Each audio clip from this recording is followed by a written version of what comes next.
মন যাইতো, তারপরে যেখানে নিজের হাতে খাওয়া খাইতো না, তারপরে কি হাইজা সবার কথা কইতে হইতো না। আমার নাম রোজিনা আক্তার। আমরা ফেনী থেকে আসছি।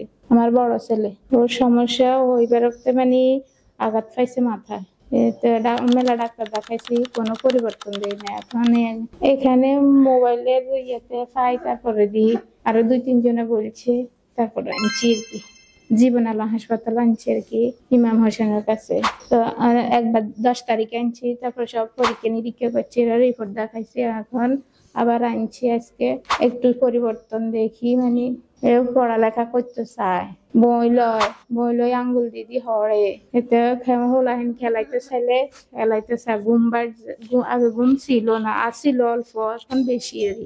আগে মানে অন্য কারো লগে হিসি চান, এখন যায় না। এখন আমগরে সিনেমা পাশে থাকে, আগে চলে যেত কোনো তুমি, এখন যায় না। এখন ঘরে দুয়ারে ঠায় কারো কিছু ধরো না। আগে বাড়ির ভিতরে ঢুকি যেত, মানুষের এটা ধরতো, এখন ধরে না। আমার পরিবর্তন হয়েছে শুধু হাতে বই করতো, আর খেলাধুলার মধ্যে হলাহানের ভিতরে দিয়ে যায়, খাড়াই থাইবো চাইবো, ইয়ার লোক হরি দিলে হাতে চেষ্টা করে। আগে মানে মাড়ি থুতি থাকতো, জি না, আগে মাড়ি থুতি থাকতো, হলাহানে খেলাইতে হাতে মাড়ি থুতি থাকতো নিরি। এখন হেতাগুলোকে খাড়াই চা। বেশি সমস্যা হয়েছে লালা করে, আর ধরেন নিজের হাতে খানা খাইতে পারে না, এই 2 সমস্যা বেশি। ওয়াশরুমও করতে পারে না। এনে কোথায় আইয়ার সামনে লেপটিনে নিলে বই আগে এনে করে দিত আর কি।